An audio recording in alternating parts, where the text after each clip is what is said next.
아이유라는 가수 아시죠? 아이유. 네, 어르신들도 많이 아실 것인데요. 얼마 전에 Love Wins All, 사랑이 모든 것을 이긴다. 제목이 참 좋죠. 그 신곡을 발표했습니다. 그 노래를 들어보면 요즘은 우리나라 가사로 노래 불러도 밑에 가사를 적어줘야 이해가 되잖아요. 근데 어쨌든 제목이 마치 예수님이 주신 모든 복음의 메시지를 한마디로 요약하고 있는 것처럼 보여서 참 좋았습니다. 그런데 그 아이유라는 가수가 이 노래를 발표하면서 이렇게 적었더라고요. 누군가는 지금을 대혐오의 시대라 한다. 이 노래에 담은 메시지와 가장 반대되는 지점의 말이 있다면 그건 혐오일 것이다. 혐오 없는 세상에서 모든 사랑이 이기기를, 누구에게도 상처되지 않고 이 곡의 의미가 전달되기를 진심으로 바란다. 이렇게 적고 있습니다. 이 적은 것을 보면서 가만히 생각해 보니까요, 오늘날 우리가 살아가고 있는 전 세계가 마치 혐오의 시대를 살아가고 있는 것처럼 생각이 되었습니다. 정치 지도자들이 세계 곳곳에서 이런 혐오의 문화를 이용하고 있는 것처럼 느껴지기도 합니다. 푸틴 같은 사람, 혐오를 이용해서 지금 정쟁을 정당화하고 있고, 거꾸로도 전쟁을 계속하기 위해서 혐오를 더 붙이고 있는 것 아닌가, 이런 생각을 하게 됩니다. 우리나라는 어떨까요? 지난 수요일에 다 투표하셨나요? 제가 우연히 말씀을 준비하면서 어느 일간지의 사설을 읽었는데 그 제목이 40총선은 대한민국에 무엇을 남겼을까? 무엇을 남겼다고 생각하세요? 혹시 여러분 지지하는 분이 당선되거나 그 당이 이겼으면 승리를 남겼죠? 이렇게 생각하시는 분들도 있을 테고, 혹은 자신이 지지하는 분이나 지지하는 정당이 졌으면 패배의 상처를 남겼습니다. 이렇게 생각하실 수도 있는데, 제가 여러 차례 말씀드렸죠. 우리는 어떤 당이 아니라 하나님 당에 속한 사람이고, 그래서 정치나 모든 것을 하나님 나라의 관점에서 보아야 된다고, 영적으로 도덕적으로 먼저 보아야 된다고. 그 염려가 그대로 이 사설의 결론이었습니다. 정권 심판 대 이조 심판, 민생 사라지고 정치 혐오만 남긴 총선이었다. 정치가 우리나라 사회를 분열시키고 서로 혐오하는 문화만 만들어 놓은, 그게 가장 극명하게 드러난 선거가 이번 총선이 아닐까? 어떤 정치 외교학과 교수님이 그렇게 적은 것도 보았습니다. 그러니 제가 여러 차례 말씀드리죠. 여러분이 어느 당을 지지했든지 간에 이제는 이런 혐오의 정치를 모든 지도자들이 내려놓고 나라와 국민을 그토록 위한다고 이야기했잖아요. 정말 그런 마음으로 협치의 문화를 만들어 나가게 해달라고, 우리의 진짜 구원자이신 하나님께 기도하는 것이 교회와 성도님들의 영적인 사명이다. 저는 그렇게 확신합니다. 답답한 심정에 머리를 잠깐 식힐 요량으로 인터넷 검색창을 열어서 도서 검색을 해보았습니다. 책 검색, 혐오 이렇게 글자를 새겨넣어 보았거든요. 머리를 식히려고 검색했는데 너무도 많은 책 제목에 혐오가 들어가 있어서 더 답답해졌습니다. 혐오 사회, 혐오의 시대, 네트워크와 혐오 사회. 뭔 말인지 아시죠? 오늘 인터넷에 보면 댓글 다는 게 전부 혐오의 언어입니다. 비난, 원색적인 욕, 읽을 수가 없죠. 그러니까 이런 기술이 오히려 혐오 사회를 만들고 있다, 이 말인 거죠. 여성 혐오의 시대, 혐오의 시대 철학의 응답, 우리 시대 혐오를 읽다. 그러니까 책 제목이 또 혐오를 혐오하다. 그런 이상 제목도 있고, 교회도 예외가 아닙니다. 기독교인 혐오 사회. 너무도 세상이 교회와 또 성도님들 미워하잖아요. 그러니까 기독교인 혐오 사회, 혐오의 시대를 사는 그리스도인. 일부만 소개했을 뿐입니다. 너무도 많습니다. 책 제목을 보면서 답답합니다. 온 세계도 우리나라도 마치 정말 혐오의 시대인 것과 같은 그런 염려가 들었습니다. 여러분, 제가 왜 이런 답답한 말씀으로 오늘 시작하느냐면요, 오늘 본문 말씀 우리가 너무도 잘 아는 말씀이죠. 이 주중에 이런 세상의 일들, 우리나라의 일들을 생각하면서 말씀을 깊이 묵상하다 보니까 하나님 주신 생명의 메시지가 교회는 세상에 가득 찬 이런 혐오의 문화를 극복해야 한다. 그래야 주님 주신 사명을 온전히 감당할 수 있다. 이 메시지였습니다. 오늘 그것을 함께 나누려고 합니다. 사도행전 1장 8절 우리가 다 암송하는 말씀이죠. 암송하면서 다시 한번 봉독할까요? 오직 성령이 너희에게 임하시면 너희가 권능을 받고 예루살렘과 온 유대와 사마리아와 땅끝까지 이르러 내 증인이 되리라 하시니라. 오늘 주님께서는 분명히 우리에게 말씀하십니다. 지난주부터 우리가 성령을 기다리며 교회 공동체가 무엇을 행해야 하는가? 오늘 주님의 말씀에 따르면 우리는 내 증인이 되리라. 원어대로 찾으면 반드시 내 증인이 되어야 한다. 명령과 의무의 의미가 동시에 새겨져 있습니다. 예수님의 말씀대로 우리는 성령을 기다리면서 주님 명령을 받들어서 세상에 나가 예수님의 증인이 되는 사명을 감당해야 하는 거죠. 예수님께서 성령을 보내주신 이유가 여기에 있잖아요. 너희가 성령을 받으면 권능을 입고 능력을 입고, 그 권능과 능력으로 무엇을 해야 되는 것입니까? 예수님 말씀하신 대로 땅끝까지 이르러 증인되는 사명을 감당해야 합니다. 이것이 예수님이 성령을 보내주시는 목적이죠. 그렇지 않으면 예수님께서 성령을 우리에게 보내주실 이유가 없습니다. 그런데 여러분, 예수님의 증인으로서 우리가 세상에 나가 증언한다고 할 때에 무엇을 증언해야 할까요? 예수님께서 모범적으로 보여주셨죠. 공생의 사역 시작하시면서 예수님께서 첫 번째로 증언하신 복음의 메시지가 무엇인가요? 회개하라, 하나님의 나라가 가까이 왔느니라. 하나님 나라에 관한 복음이었습니다. 뿐만이 아니죠. 오늘 본문 앞 사도행전 1장 3절의 말씀을 보시면 그가 고난받으신 후에 또한 그들에게 확실한 많은 증거로 친히 살아계심을 나타내사 40일 동안 그들에게 보이시며 하나님 나라의 일을 말씀하시니라. 공생의 3년뿐 아니라 예수님은 십자가에 달려 돌아가셨다가 부활하시면서 세상에 40일을 있었는데 제자들에게 항상 말씀해 주신 것이 하나님 나라에 관한 일이었습니다. 하나님 나라는 우리가 잘 알듯이 하나님께서 다스리시고 통치하는 나라입니다. 성경을 보고 역사를 보아도 하나님의 통치가 나타나는 그런 곳에는 항상 하나님이 계획하신 구원의 역사가 나타났습니다. 출애굽이 가장 대표적이죠. 그러니 하나님의 나라는 구원이 확장되어 가는 나라입니다.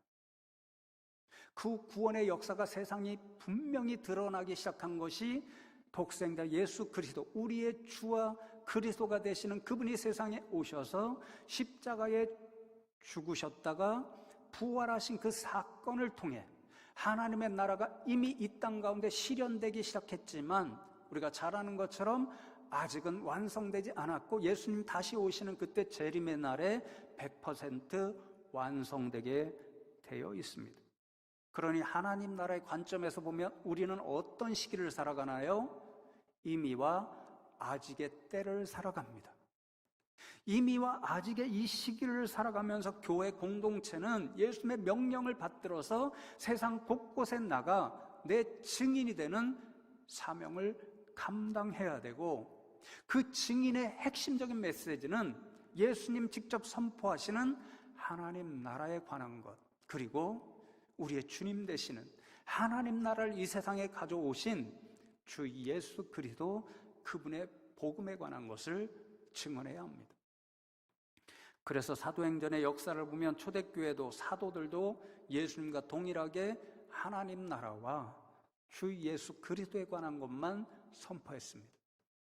예를 들어 사도행전 8장 12절에 보면 빌립이 하나님 나라와 및 예수 그리스도의 이름에 관하여 전도함을 그들이 믿고 남녀가 다 세례를 받으니 그렇게 말씀하고, 사도행전 마지막 2절 28장 30절과 31절 말씀에 바울이 온 이태를 자기 셋집에 머물면서 자기에게 오는 사람을 다 영접하고 하나님의 나라를 전파하며 주 예수 그리스도에 관한 모든 것을 담대하게 거침없이 가르치더라, 그렇게 말씀합니다.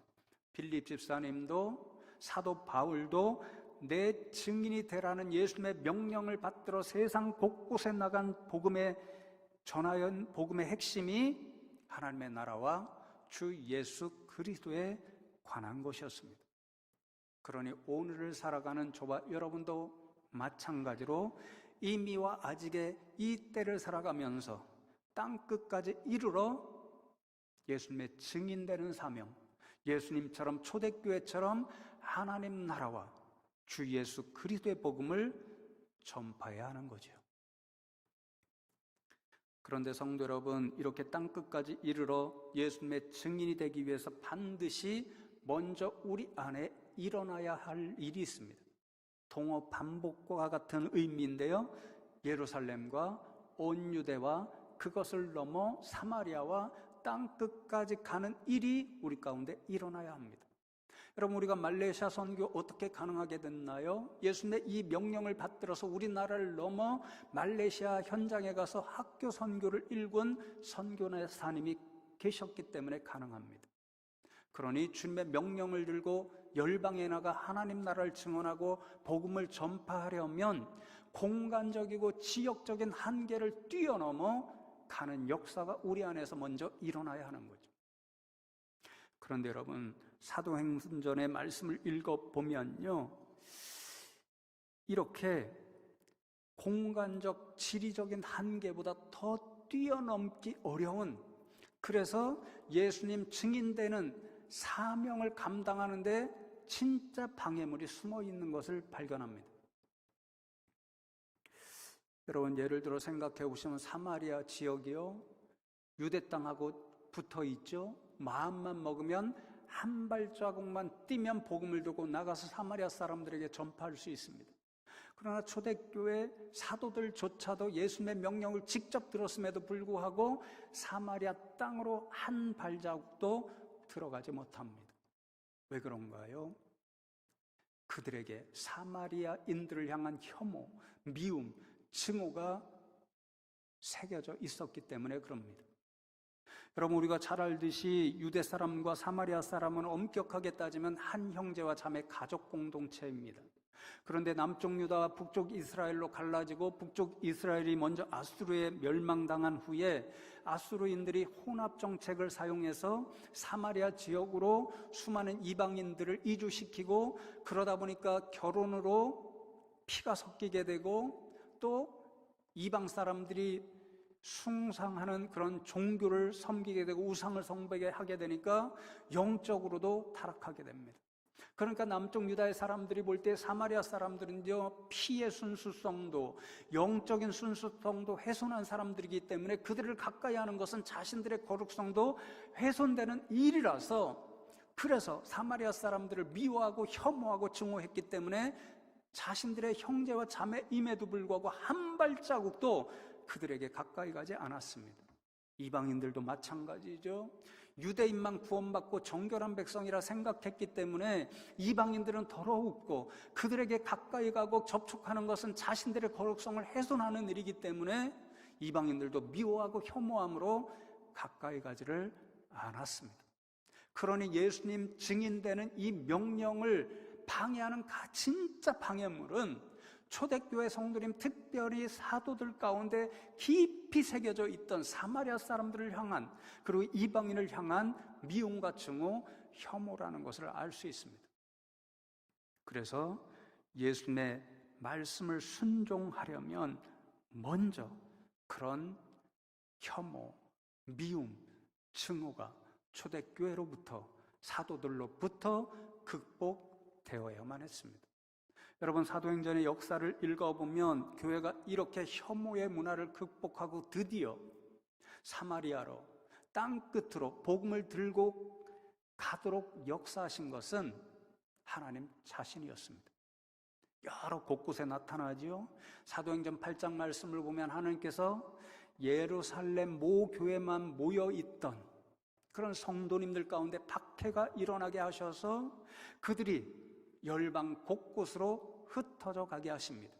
그 중에 한 사람이 빌립 집사님이었고 최초로 유대 땅을 넘어서 사마리아 땅으로 발자국을 옮기셨고 사마리아 사람들에게 하나님 나라와 예수 그리스도에 관한 복음을 전파했을 때 수많은 사마리아 사람들이 믿고 주께로 돌아왔고, 우리가 잘 아는 것처럼 에디오피아 내시에게도, 내시는 이스라엘 사람들에게 가장 극혐의 대상이었습니다.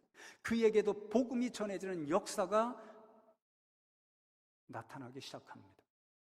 10장과 11장 우리가 너무도 잘 알죠. 하나님께서 베드로에게 보자기 환상을 보여주십니다. 보자기에 많은 더러운 것들이 있습니다. 벌레들, 먹을 수가 없습니다. 유대인들이 나는 정결해서 깨끗해서 먹을 수 없다라고 생각하는 여러 가지 것들이 있는데 하나님께서 잡아 먹으라 말씀하실 때에 베드로가 3번이나 거부하죠. 하나님, 제가 유대인인데 어떻게 이 더러운 것들을 먹을 수 있나요? 하나님께서 말씀하십니다. 내가 깨끗하게 했으니 주워 먹으라. 그 환상과 더불어 하나님께서 유대인으로서 결단코 만날 수 없는 이방인 로마 백부장의 집에 가서, 고넬료의 집에 가서 복음을 전하도록 강권적으로 베드로를 인도해 가십니다. 11장 후반부에 보면 박해로 흩어져서 안디옥에 도착한 성도님들 가운데 하나님께서 주의 손이 역사하셔서 하나님의 능력으로 함께 하셔서 유대인뿐만 아니라 헬라인에게도, 이방인에게도 복음을 최초로 전하는 역사가 일어나서 세상에 정말 감동스러운 교회, 유대인과 이방인이 함께 세워가는 주님의 교회 공동체가 세상에 최초로 탄생합니다.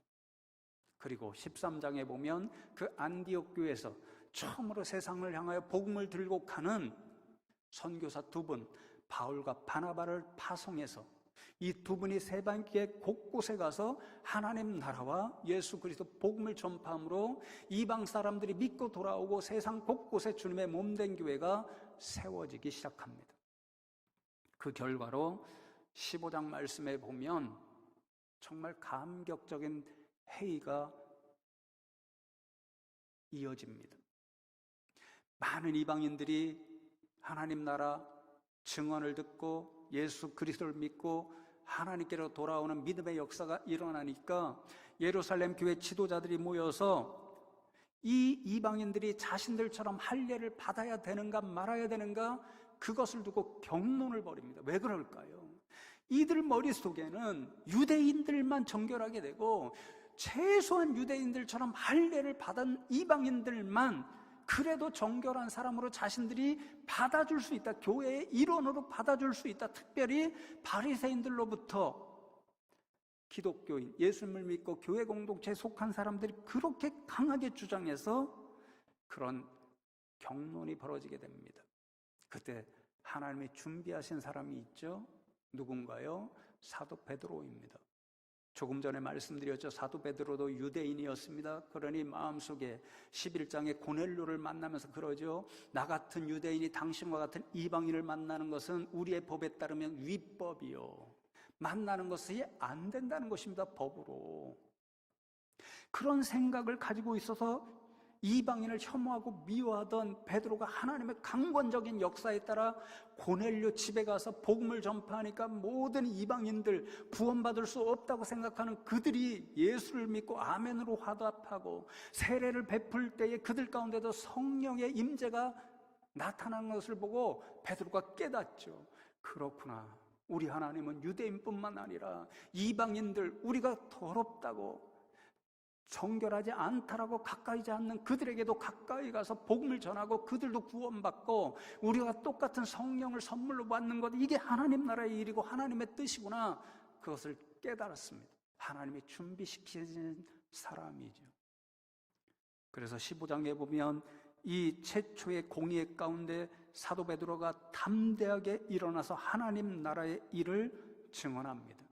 그 핵심이 15장 9절, 이렇게 말씀합니다. 믿음으로 그들의, 이방인들의 마음을 깨끗이 하사 그들이나 우리나 차별하지 아니하셨느니라. 율법의 할례를 최소한 받아야만 정결하게 된다라고 그들은 믿었는데, 하나님 나라의 일과 예수 그리스도의 복음은 그것이 아니라는 거죠.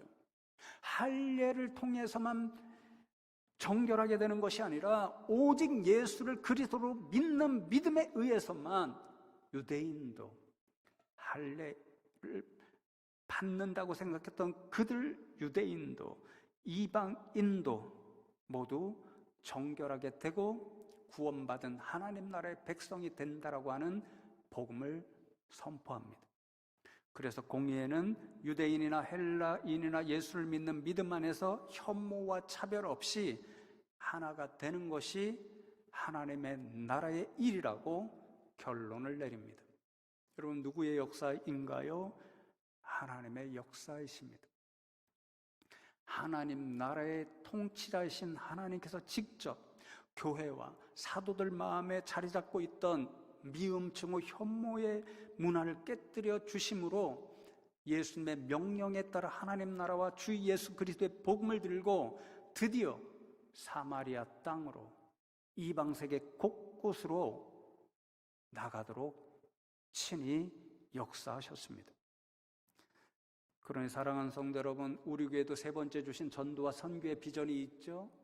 우리가 이 사명을 온전히 감당하려면, 정말 하나님 나라의 일과 복음을 제대로 전파하려면 우리 안에 혹여라도 우리도 모른 채 자리 잡고 있는 미움과 증오, 혐오의 일은 없는가, 그것을 돌아보고 먼저 그것을 내려놓는 일이 우리 가운데 일어나야 합니다. 주중에 하루는 너무도 잠이 오지를 않아서 평소 보고 싶었던 영화 하나가 있었는데요, 바울이라고 하는 영화를 늦게 보고 그래서 새벽기도 직접 간 그런 하루가 있었습니다. 로마의 황제 네로가 기독교를 혐오의 대상으로 만들어 박해하지요. 그 와중에 67년경에 노년의 바울이 이제 체포되어서 로마에 있는 어떤 감옥에 갇히게 됩니다.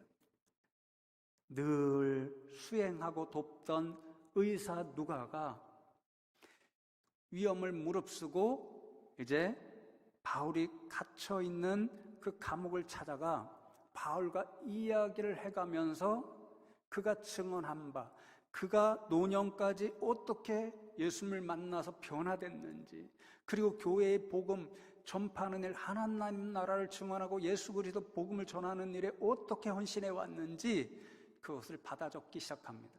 그것이 곧 사도행전입니다. 그런데 이 영화를 통해서 바울이 계속해서 교회 공동체와 성도님들에게 도전하는 한 가지 메시지가 있습니다. 교회와 성도를 혐오하고 박해하는 세상에 대하여 교회와 성도는 어떻게 대해야 하는가, 이것을 계속해서 생각하고 도전하게 합니다. 영화에 보면 우리가 잘 알고 있는 것처럼 로마 병사들에게 체포되어서 초대교회 수많은 성도님들, 심지어는 어린아이들까지, 어떤 성도님들은 사자의 먹이로 던져지고 어떤 분들은 원형 경기장 검투사의 칼에 의해, 창에 의해 비참하게 죽어가고, 어떤 분들은 예수님처럼 십자가에 달려 죽는데 그냥 죽이는 것이 아니라 거기에 기름을 붓고 산채로 불을 지릅니다. 상상조차 하기 싫은 말씀이죠. 그러니까 그 중에는 가족이 있습니다. 심지어는 어린 자신의 아이가 있습니다. 그러니까 극단적으로 분노하는 교인들이 생깁니다. 네로처럼 똑같이 그를 혐오하고 미워하는 성도들이 생겨서 우리가 칼을 들고 우리를 이렇게 혐오하는 네로를 죽여서 복수해야 된다라고 이야기합니다. 바울은 그들을 향하여 이것은 주님의 길이 아닙니다. 우리는 끝까지 사랑으로 이것을 이겨내야 합니다. 우리는 저들을 위해서 주님이 그러셨던 것처럼 하나님 저들을 사하여 주십시오, 그렇게 기도해야 합니다. 우리의 죽음은 잠깐의 일이지만 우리는 잠깐 죽음을 경험한 후에 영원한 하늘나라 본향에 이르게 될 것입니다. 이렇게 가르칩니다. 그 사도 바울의 교훈을 듣고 어린 생명인데 10살도 안 된 어린 애들이 원형 경기장으로 들어가면서 불안, 공포, 두려움의 인상, 얼굴은 하나도 아니고 오히려 기도하면서 밝게 하나님 나라를 동경하면서 웃고 들어가는 그 모습을 보았을 때 목사인 제가 너무 부끄러웠습니다. 또 한 장면이 있습니다. 바울이 갇힌 로마의 간수장의 딸이 병을 얻습니다. 자신이 믿는 우상들에게 수없이 피해 제물을 드리고 고쳐달라고 기도해도 낫지 않습니다. 로마에서 가장 유명한 의사를 불러다가 치료를 부탁하지만 나는 고칠 수 없는 병입니다. 내가 모르는 병입니다. 그렇게 이야기합니다. 부모가 죽어가는 아이를 그대로 보고 있습니다. 바울이 감옥에서 그 이야기를 듣고 누가에게 당시 누가는요 세계 곳곳을 달아다니면서 수많은 환자를 보았잖아요. 오늘날로 말하면 당대의 가장 훌륭한 임상 의사입니다. 가서 고쳐주라 그렇게 이야기합니다. 그랬더니 누가가 바울에게 반문합니다. 우리를 이토록 혐오하는 로마 사람의 딸을 제가 고쳐주어야 하나요? 그랬더니 사도 바울이 이게 주님이 하신 일이고 우리가 해야 할 일입니다. 이런 논조로 교훈을 줍니다. 그 교훈을 듣고 의사 누가가 자신을 극혐하는 로마 간수장에게 가서 그 딸을 고쳐줘서 생명을 살려줍니다. 영화 내내 한 중요한 메시지는 교회와 성도는 사랑으로 이러한 세상을, 혐오를 이겨내야 한다. 이것이 하나님 나라의 일이고 복음의 일이다. 이 메시지였습니다. 지난 한 주간 이 말씀을 읽고 묵상하고 준비하고 이 영화를 보면서 제 자신을 먼저 돌아보았는데 소스라치게 놀랐고 부끄러웠습니다. 예전 일이라 다 잊었다 생각했는데, 이해했다 생각했는데 깊이 제 자신을 돌아보니까 여전히 앙금으로 남아있는 미움의 일들, 혐오의 일들이 있더라고요.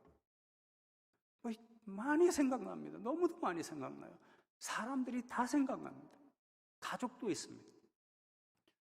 저희 아버지의 유일한 동생, 오빠 하나, 여동생 하나인데 우리 아버지에게 참 많은 빚만 갚도록 하시고 먼저 돌아가신 고모님도 생각났습니다. 그렇게 안 하셨으면 부자가 됐을지도 모르는데 이런 생각.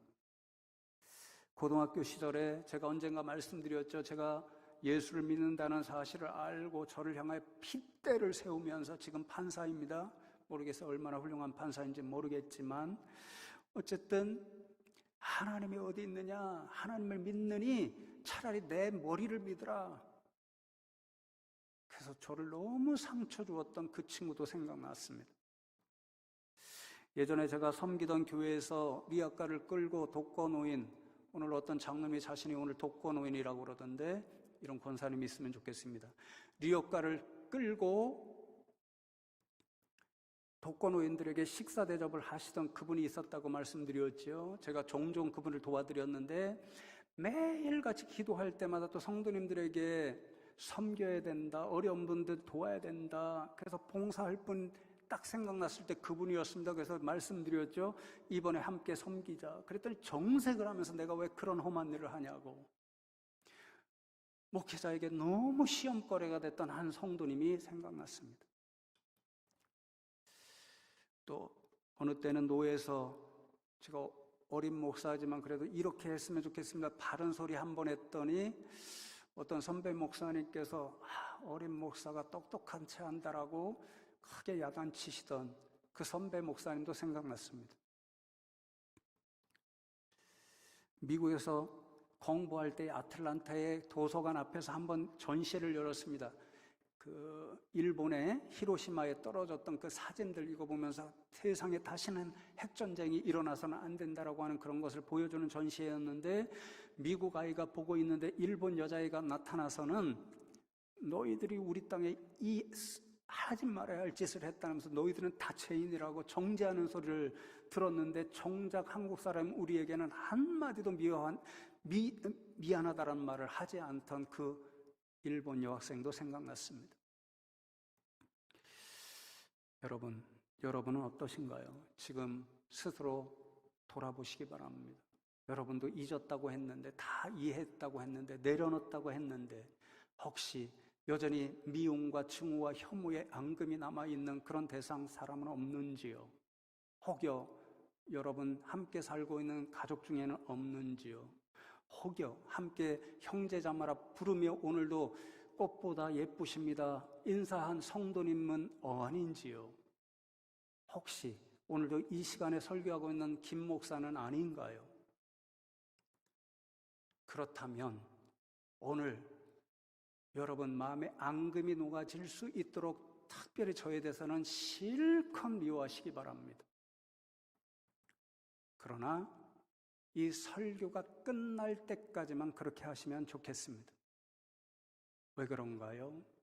오늘 말씀을 비춰보면요, 저와 여러분 안에 미움이 있고 증오가 있고 혐오가 남아있으면 그것은 역으로 우리 안에 하나님 나라가 없다는 것을 드러내는 일이기 때문에 그렇습니다. 하나님의 나라는 미움과 혐오, 증오를 극복하고, 한때는 미움과 혐오의 대상이었지만 사랑으로 악수를 청하고 그 대상에게 하나님 나라를 전하고 예수 그리스도 복음을 전파하는 그곳에 하나님의 나라가 여러분 가운데 임재하기 때문에 그렇습니다.